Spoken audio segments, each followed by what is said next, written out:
سلام سلام عشاق الطيران، طبعا متأكد أغلبكم شاف عنوان الفيديو واستغرب إن كيف مسار جدة القاهرة هو أزحم مسار جوي، وأنا ما ألومكم صراحة لأن أي حد تسأله عن أزحم مسار جوي ممكن يختار مدن آسيوية لأن عددهم كبير، أو يختار تايلاند لأن كل أصحابه رايحين جايين من تايلاند، لكن إذا تقول له إن مسار جدة القاهرة هو الأزحم ممكن ينصدم ويقول إزاي يا أبويا؟ فهمتوها؟ إزاي مصري يا أبويا جداوي مثل مسار جدة القاهرة؟ يعني والله حلوة بس أنتم متغيرين مع الشتاء، المهم تعالوا نشوف ليش جدة القاهرة كان أزحم مسار دولي في العالم في 2022 وثاني أزحم مسار في 2023 بفارق بسيط جدا من الأول، وهل بيكون الأول أيضا في 2024؟ اربطوا حزمة الأمان وطير على الفيديو. في مسارات جوية حول العالم عليها طلب كثير وشركات طيران يتنافسوا عشان يبيعوا مقاعد في هذه المسارات، واحد من هذه المسارات هو مسار جدة القاهرة مثل ما ذكرنا، تخيلوا في 2020 ما كان في المراكز العشر الأولى أصلا، لكن متوقع لأنه كان وقتها العالم لسه يتعافى من كورونا، لكن فجأة في 2022 قفز مسار جدة القاهرة إلى المركز الأول عالميا. وزيدك من الشعر بيت المركز الثاني في نفس السنة كان أيضا عربي اللي هو مسار دبي الرياض، وفي السنة الماضية 2023 جدة القاهرة كان الثاني بفارق بسيط من الأول اللي هو كوالالمبور سنغافورة. جدة القاهرة كان 4.8 مليون مقعد وكوالالمبور سنغافورة 4.9 مليون مقعد، يعني فارق 2% بس. ولكن تخيلوا جدة القاهرة في خلال سنة زاد عدد المقاعد 38% من 2022 إلى 2023 وما زال في ازدياد، يعني هذا المسار يعتبر ذهب لشركات الطيران، لكن مو كل شركة طيران تقدر تبيع تذاكر براحتها في هذا المسار. بنتكلم عن هالموضوع، لكن الحين خلونا نشوف ليش هذه الزحمة الشديدة على هذا المسار بالضبط، وهو مو سبب واحد لكن مجموعة من الأسباب الممكنة. تعالوا نشوف أهمها. أول سبب مساهم هو عدد الوافدين المصريين في السعودية،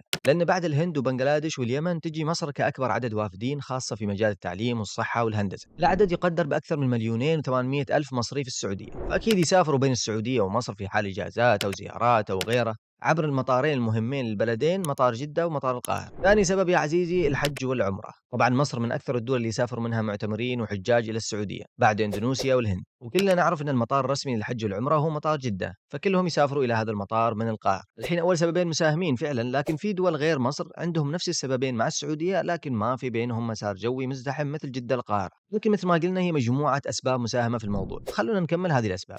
السبب الثالث هو أن المطارين هب لأهم شركات الطيران. لحظة لحظة، إيش يعني هب أصلا؟ معروفة هب الهواء ويا طيبه أغنية ماجد المهندس. أمزح أمزح. هب يعني مركز لشركات الطيران اللي يكون قلب شبكتها وأغلب رحلاتها أو كلها تبدأ وتنتهي من هذا المركز. يعني مبدئيا عندك مطار جدة هو هب للخطوط السعودية، ومطار القاهرة هب لطيران مصر، فيقدروا يشغلوا رحلات يومية كثيرة من المطارين وبأسعار تذاكر تنافسية بعد. فهذا السبب ساهم أيضا في ازدحام هذا المسار، لأن شركات الطيران في المطارين تشغل رحلات يومية كثيرة بحكم أن المطار مركز لها، زائد أن الوجهتين عليها طلب، لأن في بعض الوجهات عليها طلب لكن ما في شركات تعرض رحلات كافية تغطي هذا الطلب. رابع سبب يا عزيزي العلاقات بين البلدين وقربهم من بعض، يعني مثلا اقتصاديا في شركات كثيرة شغالة في جدة والقاهرة فلازم سفريات واجتماعات وغيرها. وفي السياحة أيضا حبايبنا الجداويين كل ما زانت الجلسة يقول لك يلا تروح معايا مصر يا أبويا وهو لسه رايح الشهر الماضي، إيش يا بها؟ عمي وقف ارحم امك لا خلاص. فعلا مصر أصلا واحدة من الخيارات إذا حاب إجازة حلوة ورخيصة سواء بالطيران أو السكن أو غيره، مقارنة بوجهات أخرى أقصد. أصلا وين ما تروح هناك يقولوا لك خلي علينا يا باشا، لكن نفسي مرة أخلي عليهم ولا مرة سويتها. وآخر سبب يا عزيزي هو شيء مهم مؤخرا في عالم الطيران اللي هو الكونكتيفيتي، يعني الاتصال والترابط. يعني لازم مطارك ومدينتك تكون متصلة ومترابطة بأكثر وجهات ممكنة، ومؤخرا في الشرق الأوسط هذا اللي صاير. إذا تلاحظوا أغلب الدول تحاول زيادة ترابط الوجهات قدر الإمكان، لأن هذا الشيء يرفع تقييم مطاراتك وجودة الطيران المدني في بلدك بشكل عام. يعني مثلا السعودية مؤخرا تحاول فتح وجهات جديدة تربط السعودية مع مدن جديدة حول العالم سواء من الصين أو أوروبا أو غيره. يعني باختصار كل ما زادت الوجهات وشركات الطيران المرتبطة بمطاري كل ما كان أحسن. فهذه الأسباب بشكل عام كل واحد منها ساهم أن مسار جدة القاهرة يكون أزحم مسار دولي في العالم. الحين مثل ما قلنا أول أن هذا المسار يعتبر جذاب لأي شركة طيران. أصلا قبل لا تفتح شركة طيران مثل ما ذكرت في حلقة كيف تفتح شركة طيران، واحدة من أهم الأمور هي دراسة الطلب في النتورك أو الروت بلاننج، فيا الله يا الله تحصل وجهات تقدر تنافس فيها وتاخذ قطعة من كيكة السوق لشركات الطيران. لكن ليش مو كل شركات الطيران يبيعوا تذاكر في هذا المسار بحكم انه الاول عالميا؟ حتى مو هذا بس، نقول مثلا اول ثلاثة او خمسة في العالم. يعني انا مثلا خطوط مستر طيران جيت شفت هالمسار مزدحم قلت يلا بسوي رحلات بين جدة والقاهرة، دام انه مزدحم وفي عدد كبير من المسافرين. اولا لازم اشوف هل انا قادر اطلع كل التصاريح والاتفاقيات الممكنة عشان أشغّل رحلات في هذا المسار، وإذا أنا مو من البلدين هل لازم أفتح لي مقر هناك أو كيف طريقة التشغيل بتكون؟ وهل أصلًا بعد كل هذا بيكون الموضوع مُربح لي وأقدر أطلّع شوية ربح والّا باطيّر طياراتي فاضية؟ لأنك بتنافس الشركات الأخرى اللي موجودة في نفس هذا المسار، اللي هي معروفة للناس والمكان مكانهم مثل ما ذكرنا مركز لهم، وكأنك رايح تنافس القطرية في مطار الدوحة مثلًا، فلازم أشوف الموضوع من كل الجوانب، مو بس أوه في زحمة هناك يالّا باروح أشغّل رحلات هناك وأبيع تذاكر والدنيا حلوة. فبالنسبة للاتفاقيات مثل ما أغلبنا يعرف إنه بين أي بلدين لازم اتفاقيات الطيران المدني، يعني أتفق معاك كم رحلة أسبوعيًا وكم مقعد وهكذا، لكن حسب علمي إن السعودية ومصر عندهم اتفاقية سماء مفتوحة، يعني عادي تشغّل عدد الرحلات وعدد المقاعد اللي يناسبك. فتعالوا نشوف أهم شركات الطيران اللي تشغل رحلات في هذا المسار بين جدة والقاهرة. طبعا أكبر نسبة تروح للخطوط السعودية وطيران مصر بحكم أنهم الناقل الوطني لكل بلد منهم، وأيضا المطارين مركز لكل واحدة منهم مثل ما ذكرنا. نبدأ بطيران مصر اللي يشغل 6 إلى 8 رحلات يومية مباشرة، طبعا بنذكر المباشرة فقط مو ترانزيت. المهم بالعادة يشغلوا هذه الرحلات اليومية بطائرة ايرباص A330، يعني فيها متوسط 270 مقعد، يعني ما يقارب 15,000 مقعد أسبوعيا. الخطوط السعودية مشابهة جدا لنفس الوضع، نفس نوع الطائرة وعدد الرحلات اليومية من جدة،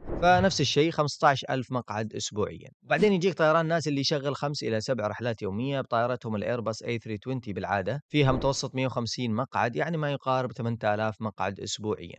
يعني تقريبًا نص اللي يقدموه الخطوط السعودية وطيران مصر. وبعدهم يجيك طيران العربية مصر اللي يشغّل 3 إلى 4 رحلات أسبوعيًا، وأيضًا طيران النيل وFly Egypt. طبعًا هذه الرحلات المباشرة فقط بين جدة ومصر مثل ما ذكرنا. الحين في شركات طيران مجاورة تحاول تستفيد من هذا المسار حتى لو مو قادرة تشغّل رحلات مباشرة فيه، لأنه مسار مغري لأي شركة طيران. فعندك الخطوط القطرية وطيران الإمارات والخطوط الكويتية يشغلوا رحلات بين الوجهتين لكن ترانزيت مو دايركت، يعني ياخذوك إلى دبي أو الدوحة أو الكويت وبعدين تكمل رحلتك. حتى شركات مو خليجية مثلا التركية نفس الشيء تاخذك لإسطنبول وتكمل رحلتك. ففي تنافس في هذا المسار مثل أي تنافس على مسار مزدحم مثل هذا. طيران الرياض مثلا اللي لسه ما بدأ أصلا وقعوا اتفاقية تعاون مشترك مع طيران مصر. أنا عارف إن مركزهم بيكون الرياض مو جدة، ولكن نفس الشيء هدفهم كيف أقدر آخذ جزء من المقاعد والمسافرين على هذا المسار، وبنفس الوقت أربطهم بالرياض بعد، خاصة مع نهضة الرياض مؤخرا في أفكار كثيرة لربط الرياض بوجهات أكبر. وهذا اللي قال المدير التنفيذي لطيران الرياض أن مدينة الرياض مو مخدومة بشكل جيد في عالم الطيران، ولازم يكون فيها تشغيل أكثر وربط أكثر بينها وبين الوجهات والمطارات حول العالم. وهذا المسار مهم جدا لهم وقريب من مركزهم الرياض، فممكن يقدموا فيه خدمات أفضل بسعر منافس. فاللي رايح من جدة للقاهرة أو العكس ممكن يقول لك يا أخي عادي بحجز معاهم حتى لو تروح الرياض ترانزيت. فننتظر طيران الرياض وكيف بيكون إدارة الوجهات عنده. طبعا بالنسبة لأي بلد عنده مثل هذه المسارات المزدحمة أكيد في فائدة منها للبلد نفسه.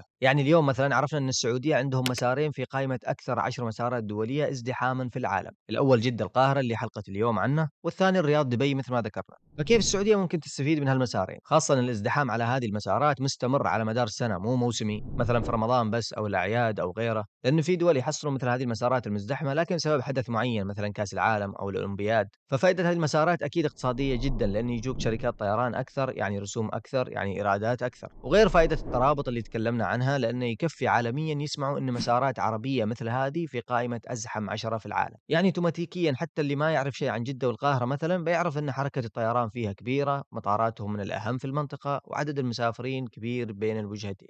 الحين هذا الترتيب العالمي لأزحم المسارات الدولية في العالم يحسبوه بحساب المقاعد المعروضة من شركات طيران في الرحلات المباشرة بين الوجهتين. أنا عارف أن هذه طريقة مناسبة عشان المعلومات تكون دقيقة، لكن إذا رحنا لطريقة أفضل اللي هي بدل لا أحسب المقاعد المعروضة بغض النظر عبوها مسافرين أو لا، أحاول أجيب كم مقعد عبوه مسافرين في هذا المسار عشان أعرف فعلا كيف هذا المسار مزدحم ويدخل ربح لشركات الطيران اللي فيه، لأنه ممكن يكون عدد الكراسي المعروضة أكبر من عدد الكراسي المليانة مسافرين اللي معروف باللود فاكتور في عالم الطيران. لأن مثل ما تكلمت سابقا عن اللود فاكتور لشركات الطيران، لما يكون أحيانًا عدد الكراسي المعروضة أكبر من عدد الكراسي المليانة مسافرين، طبعًا فرق بسيط بيكون بينهم لأن شركات الطيران تدرس الموضوع بدقة، فمستحيل يعرضوا مقاعد أكثر بكثير من الطلب عشان ما يطيروا بطائرات فاضية. فهذه ملاحظة إنه ممكن يكون ترتيب ال10 الأوائل أدق وأوضح، لكن بيكون جمع المعلومات أصعب نوعًا ما لأن مو كل شركات الطيران بتعطيك تفاصيل كم باعوا مقعد بالضبط، فأتوقع عشان كذا اختاروا إنهم يحسبوا المقاعد المعروضة سواء مليانة أو فاضية وخلاص. وهذه كانت حلقة خفيفة لطيفة عن مسار جدة القاهرة اللي تغلب على أغلب المسارات الدولية المعروفة كأزحم المسارات في العالم. ننتظر تقييم 2024 بعد نهاية السنة ونشوف إذا بيكون في المركز الأول بعد أو بيتغير الترتيب ويظهروا منافسين جدد، لأن كل سنة ترى يتغيروا أغلب هذه المسارات وما تستمر نفس الأرقام كل سنة. اكتبوا توقعكم إذا بيستمر في الصدارة أو لا. أشوفكم في حلقة جديدة. سلام.